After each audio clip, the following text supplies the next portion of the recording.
So this is a typical story in just my luck. So I'm standing in front of my freshly paved parking pad here, which I waited 9 months for the contractor to come and pave this thing.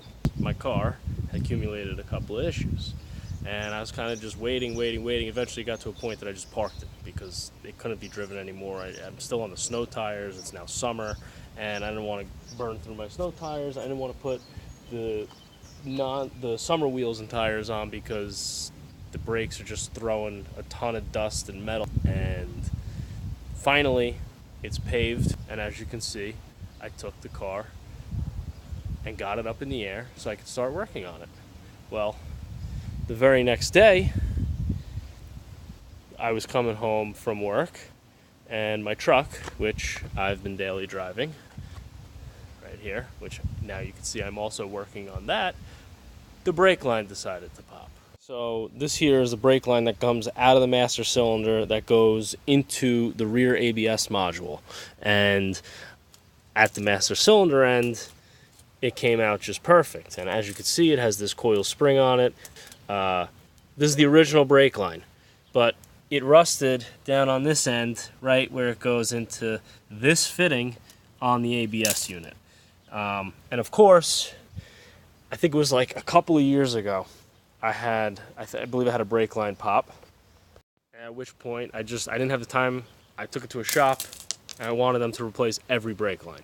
Well, when I realized that I lost my brakes, I got onto the truck, and I saw that this was the only brake line that they seemed to miss. But I have a feeling that they didn't miss it. I have a feeling when they went to go do it, it probably didn't want to come off, because I fought this thing. I PB blasted it. I hit it with a torch, went at it, let it go for quite some time, and it was not coming. So eventually I just snapped the line where it was clearly rusted and leaking already, which is right here on the fitting. And then I was able, this came out of the actual ABS unit, no problem, which the ABS unit itself was kind of crusty looking. I didn't think that was even going to happen, but I just ordered a new ABS unit, and then once that comes in, I'm going to have to get a length of line, and I'm going to have to make one of these up. I think you have multiple vehicles. When one's broken, you can drive the other one, but it always seems that they break at the same time. It always seems as soon as one breaks and is off the road, that then the one that you're relying on then decides to break as well. So now I'm not going to have the new ABS unit until Tuesday after work, and then I'm going to have to make a brake line, so I'm probably not going to have this thing up and running until Tuesday or Wednesday. But that's that. And all that while I'm simultaneously in the middle of a deck project that I started. I was hoping to get done this weekend. It's just typical. When one thing breaks, everything breaks. Or when you're in the middle of one project, a couple others unexpectedly decide to pop up. So back to the car. On the laundry list of things that the car needs are brakes, motor mounts. I was going to do an oil change. It's coming up on needing a timing service, but it is a little premature, so I'm going to hold off on that. At the time that I do the timing service, I had a nice front mount intercooler, new Borg Warner KO4 sitting in the garage. I've been waiting to put on this car at the same time. So while the front end is off for the timing service, it seems to be the perfect time to, make that upgrade, because I've had this car tuned for now. It's been like 5 years that this car's been tuned, and it's still on the dinky stock intercooler. And as soon as summertime, it's fine all winter, it's fine in the spring, it's fine in the fall, but summertime, the heat soak with that stock intercooler, it can't keep up. It really can't keep up. It's brutal. So we got a nice big front mount on it.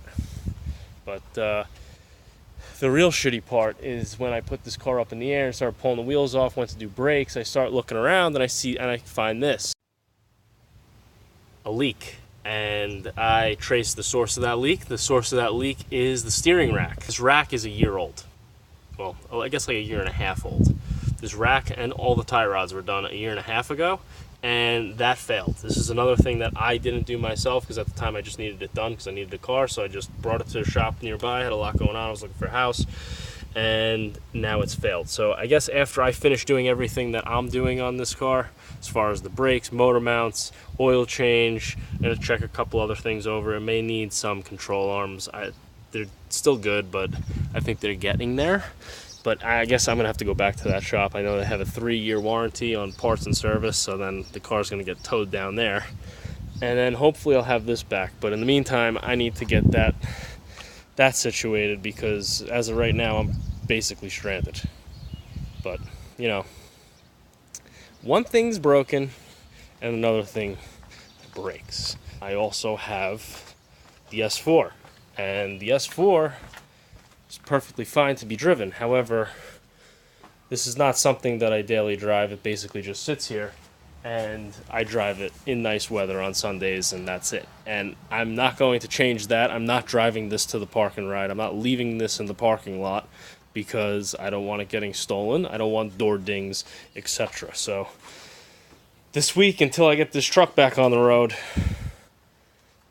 it's going to be a pain in the ass getting around. So be on the lookout for some upcoming videos, because clearly I have a lot of work ahead of me. I'm going to try and film as much of it as possible, and I'll be posting that in the upcoming weeks.